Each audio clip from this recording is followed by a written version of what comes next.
જય શ્રી કૃષ્ણ. સર્વ વૈષ્ણવોને મારા ભગવત સ્મરણ. અજ્ઞાનતિમિરાંધસ્ય જ્ઞાનાંજન શલાકયા ચક્ષુરુન્મિલિતમેન તસ્મૈ શ્રી ગુરવે નમઃ. શ્રી ગોવર્ધનનાથ કી જય. શ્યામ સુંદર શ્રી યમુને મહારાણી કી જય. શ્રી વલ્લભાધીશ કી જય. શ્રી ગુસાઈજી પરમ દયાલ કી જય. શ્રી ગોકુલનાથ કી જય. શ્રી હરિરાયજી મહાપ્રભુની જય.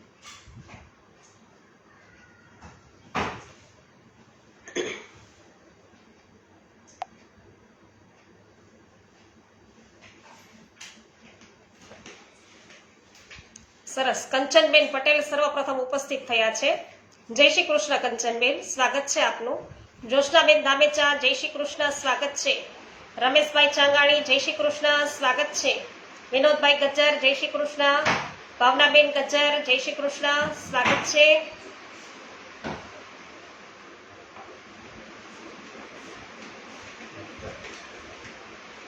સવિતાબેન ગોદાણી, ભાનુબેન સોની, સ્વાગત છે આપનું.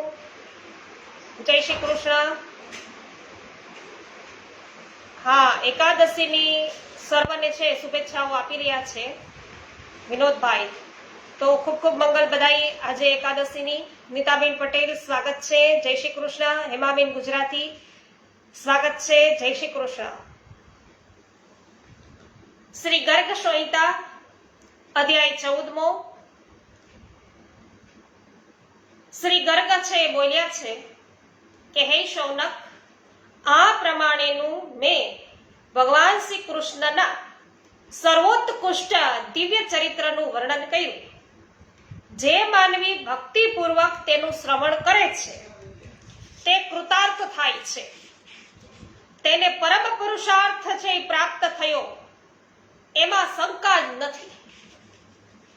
તો શ્રી શૌનકજી બોલ્યા કે હે મુને, ભગવાન શ્રી કૃષ્ણનું મંગલમય ચરિત્ર અમૃત રસથી તૈયાર કરેલી મીઠી ખાંડ છે.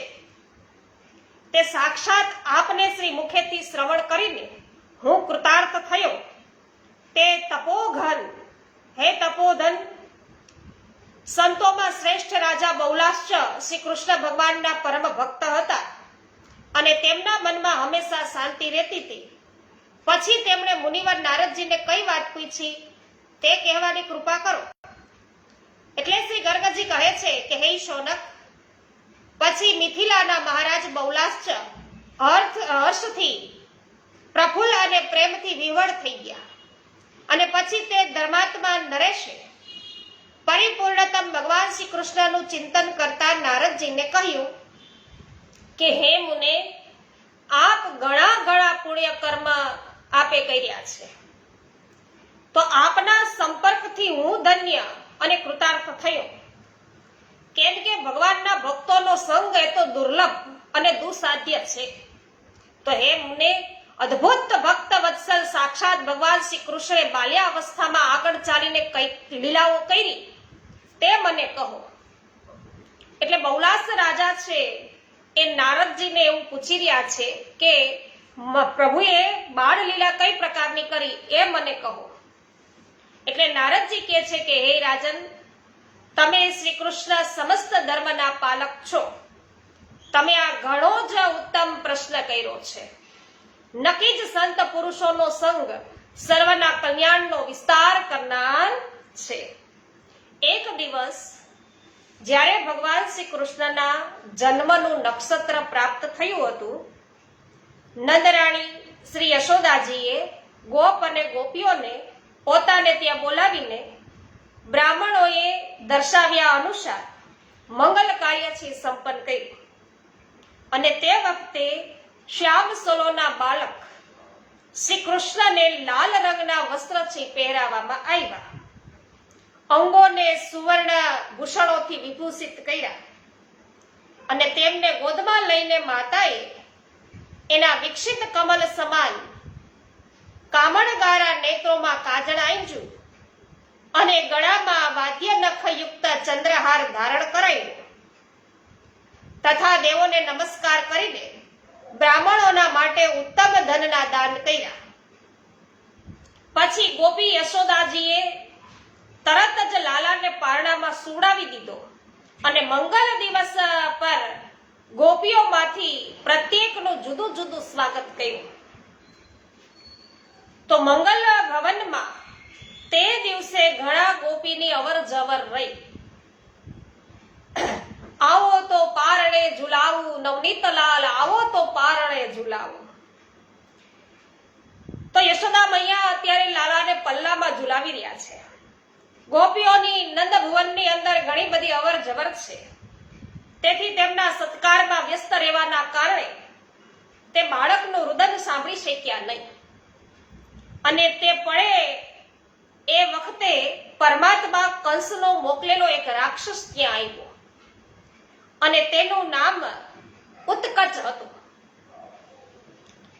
વાયુમય શરીર તેણે ધારણ કરેલું હતું અને તે આવીને છકડા પર, એટલે ગાડાનો જે પાછલો ભાગ હોય છે એ ગાડું કે જેના પર મોટા મોટા વજનદાર દહીં દૂધના માટલા છે એ મૂકેલા હતા, તો એ ત્યાં બેસી ગયો અને બાળકના મસ્તક પર તે ગાડું છે એ ઊંધું કરવાનો પ્રયત્ન એ કરવા લાગ્યો.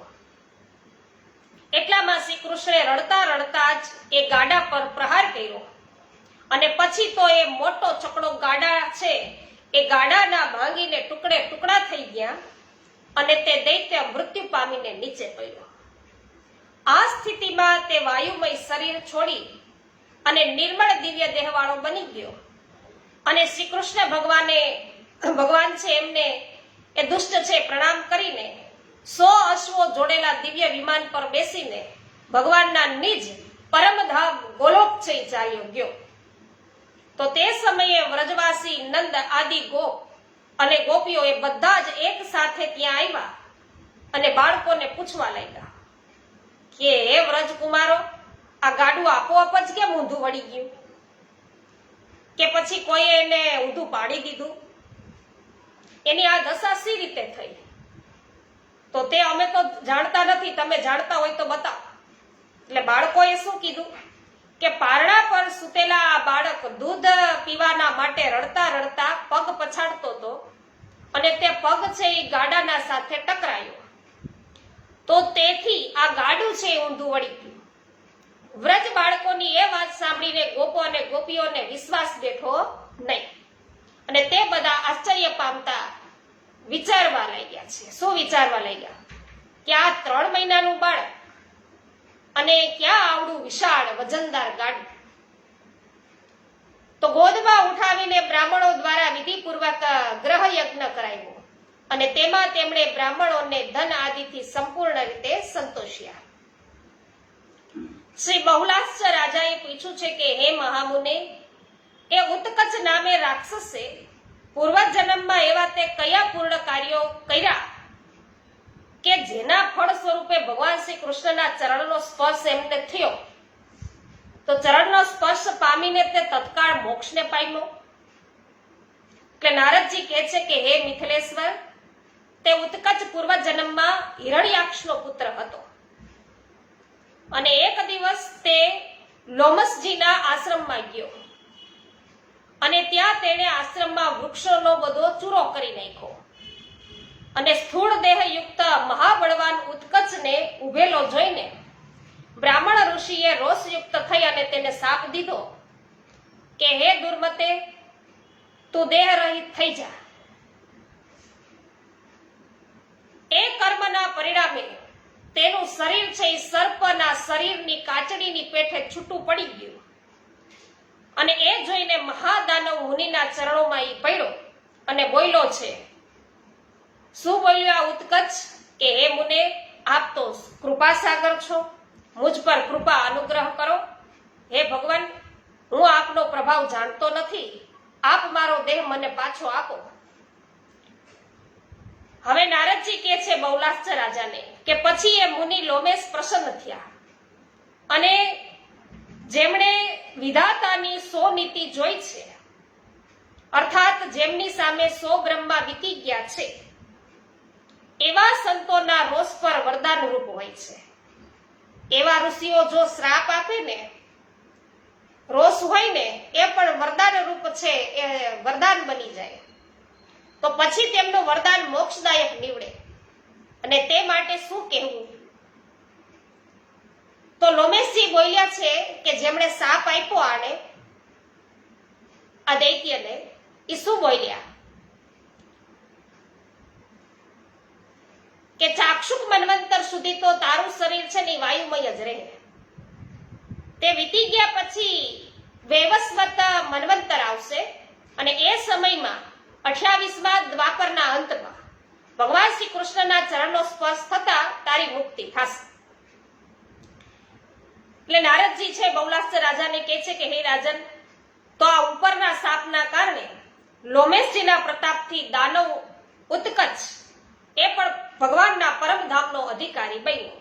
તો જે વરદાન અને શાપ આપવામાં પૂરા સ્વતંત્ર છે એવા શ્રેષ્ઠ સંતોને મારા નમસ્કાર હો.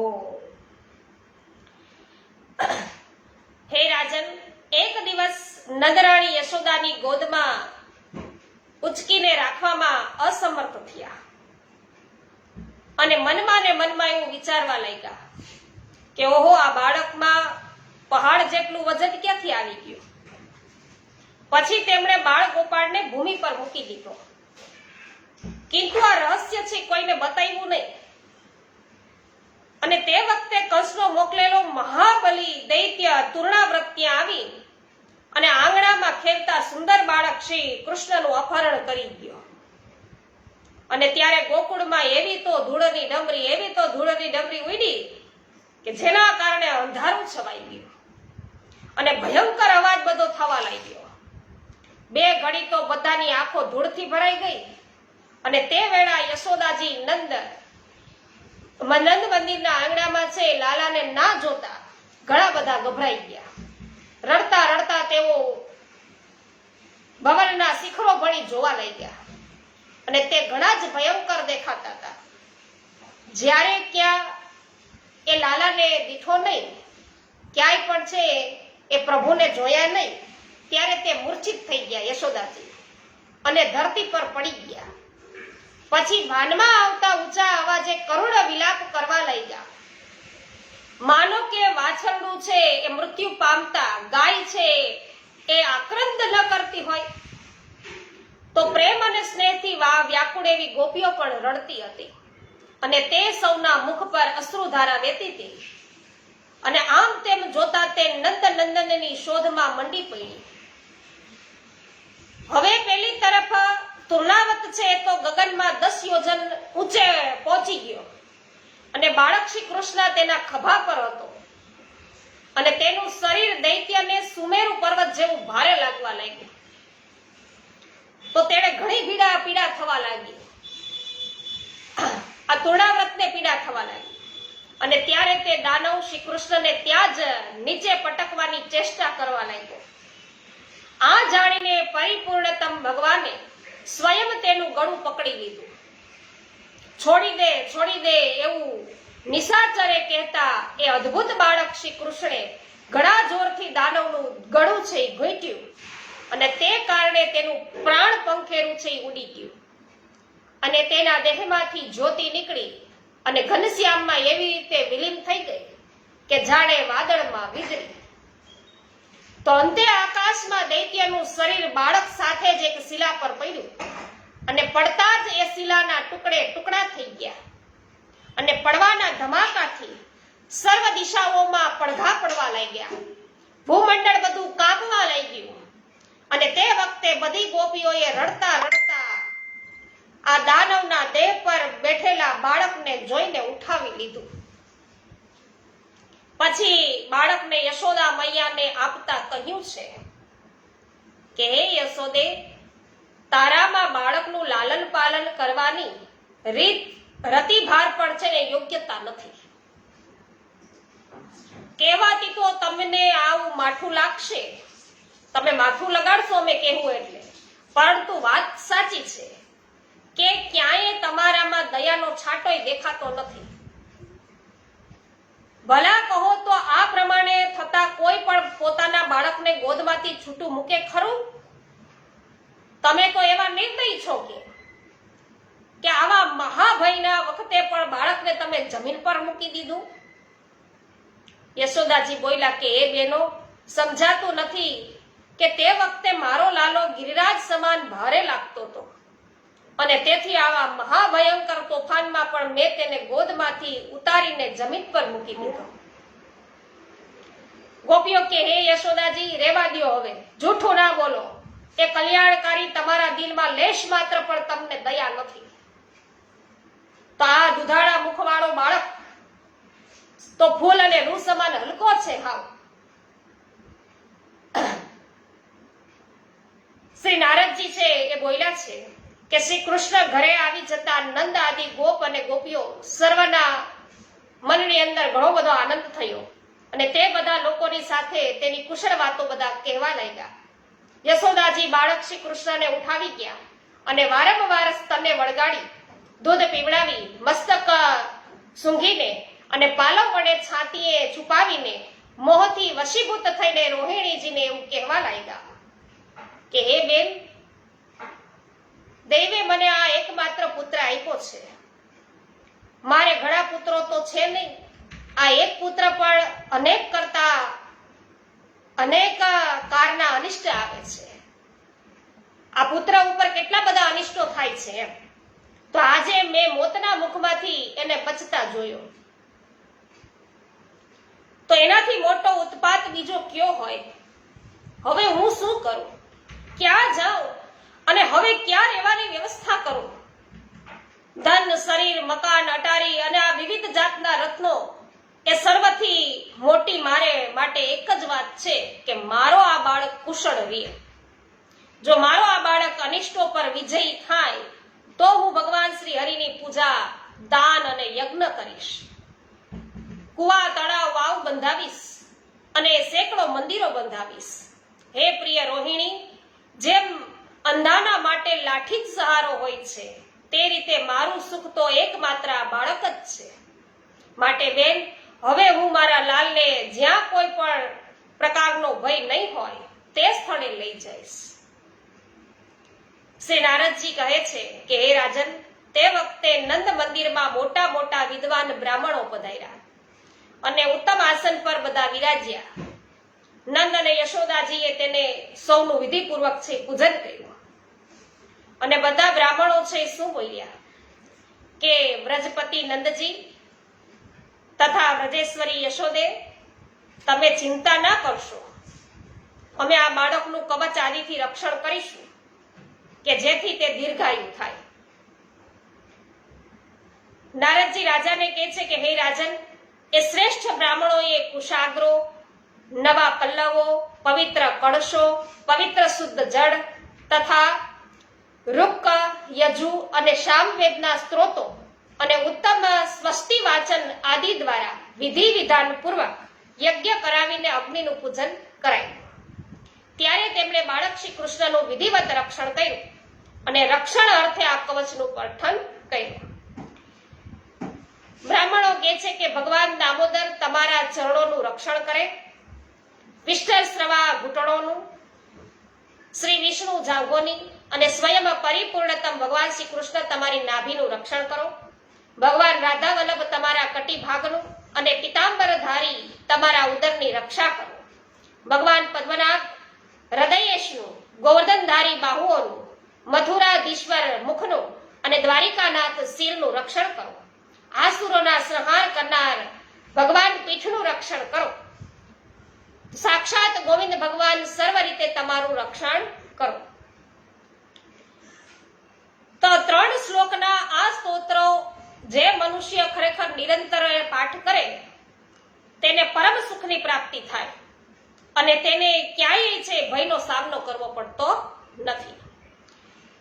પછી નંદજીએ એ બ્રાહ્મણોને 1 લાખ ગાયો, 10 લાખ સુવર્ણ મુદ્રાઓ, 1000 નૂતન રત્નો, 1 લાખ ઉત્તમ વસ્ત્રો આપ્યા અને એ શ્રેષ્ઠ બ્રાહ્મણો ના ચાલ્યા ગયા પછી નંદજીએ ગોપોને બોલાવી અને ભોજન કરાવ્યું અને મનોહર વસ્ત્રો, આભૂષણો વડે સૌનો સત્કાર કર્યો.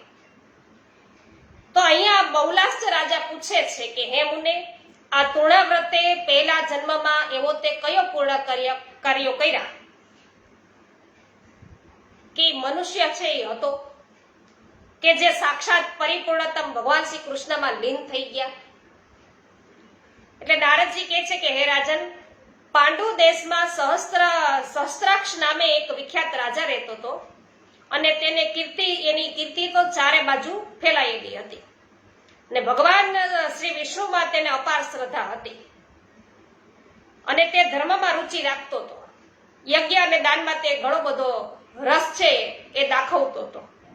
એક દિવસ તે રેવા એટલે કે નર્મદા નદીના દિવ્ય તટ પર ગયો. લતાઓ અને નેતર એ તટની શોભા વધારતા હતા. ત્યાં સહસ્ત્ર સ્ત્રીઓની સાથે આનંદ કરતા વિચરવા લાગ્યા અને એ વેળા સ્વયં ત્યાં દુર્વાસા મુનિ પધાર્યા અને રાજાએ તેમને વંદન કર્યા નહીં. એટલે ત્યારે મુનિએ તેને શાપ આપ્યો કે હે દુર્બુદ્ધે, તું તો રાક્ષસ થઈ જા. તો પછી આ રાજા સહસ્ત્રાક્ષ દુર્વાસાના ચરણમાં પડ્યો અને ત્યારે મુનિએ તેને વરદાન આપ્યું કે હે રાજન, ભગવાન શ્રી કૃષ્ણના દેહનો સ્પર્શ થતા જ તારી મુક્તિ થશે. એટલે શ્રી નારદજી કહે છે કે હે રાજન, એ જ રાજા સહસ્ત્રાક્ષ દુર્વાસાના શાપથી ભૂમંડળ પર તુણાવત નામે દૈત્ય હતો અને ભગવાન શ્રી કૃષ્ણના દિવ્ય દેહનો સ્પર્શ થતા તેને સર્વોત્તમ મોક્ષ ગોલોક ધામ છે મળી. તો આ પ્રમાણે શ્રી ગર્ગ સંહિતામાં ગોલોક ખંડના નારદ બહુલાચ સંવાદમાં સટકાસુર અને તુણાવતનો મોક્ષ આ નામનો 14મો અધ્યાય છે પૂરો થયો. શ્રી ગોવર્ધનનાથ કી જય. શ્રી બાલકૃષ્ણલાલ કી જય. મંગલાબેન રૂપારેલ સ્વાગત છે, જય હો. જુલીબેન જીતુભાઈ પોકિયા સ્વાગત છે. રેખાબેન પોકિયા સ્વાગત છે. જયાબેન ગોડાસરા, શાંતિભાઈ ગોડાસરા સ્વાગત છે. મુકેશભાઈ અઘેરા જય હો સ્વાગત છે. દીપકભાઈ ભાવનાબેન સ્વાગત છે.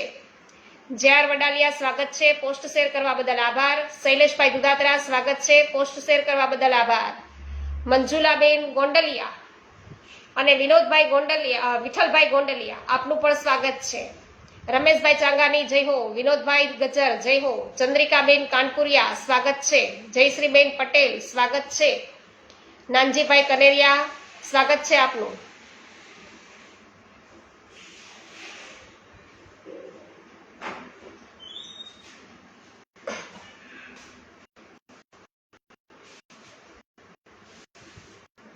હા,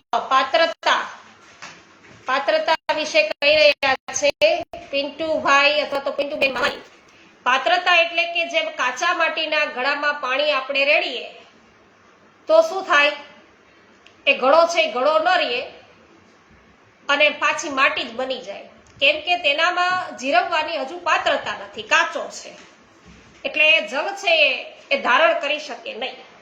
તેમજ જીવ છે એ જ્યાં સુધી પ્રભુમાં મન પરોવે, તેનું ચિત્ત પ્રભુમાં ન લાગે ત્યાં સુધી તે જીવની પાત્રતા નથી.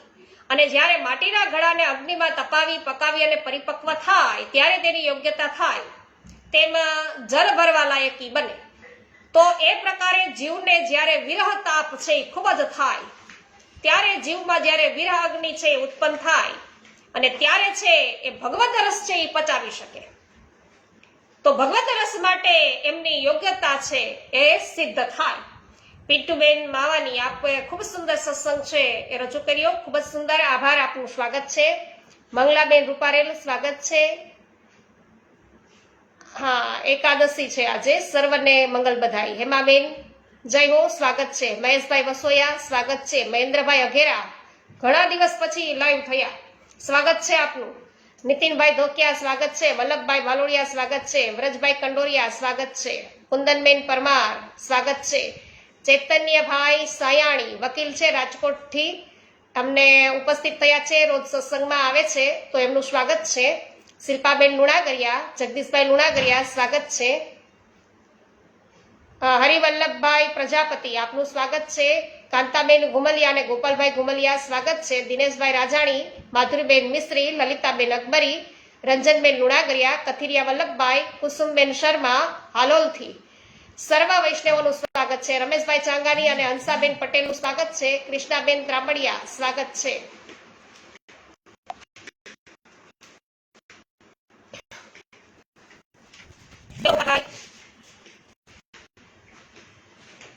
જય વૈષ્ણવ માકડિયા, સ્વાગત છે. તો વૈષ્ણવો અધ્યાય 15મો છે એ આપણે આવતીકાલે જ એમની શરૂઆત કરીશું. અને આજે તો ઘણો બધો આનંદ પણ છે કે અમે પાવતીબેનને સામે ચાલીને મળવા ગયા હતા, પરમ ભગવદીય વૈષ્ણવ કેશોદ. તો આજે તેઓ છે અહીં પધારવાના છે, સત્સંગ અર્થે પધારવાના છે, એટલે ખૂબ આનંદ છે. અને એટલા માટે વૈષ્ણવ હું થોડીક વહેલી પણ વિરમું છું, તો થોડીક માફ કરજો મને. પરેશભાઈ ગજેરા, સ્વાગત છે આપનું. પોસ્ટ શેર કરવા બદલ આભાર. હેમાબેન, તમારો પણ ખૂબ ખૂબ આભાર.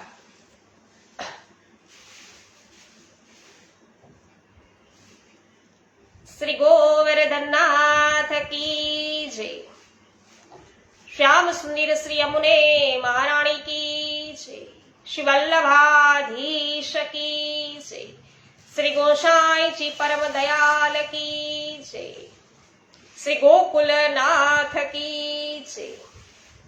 શ્રી હરિરાયજી મહાપ્રભુની જય. સર્વે વૈષ્ણવોને આજે એકાદશીના જય શ્રી કૃષ્ણ.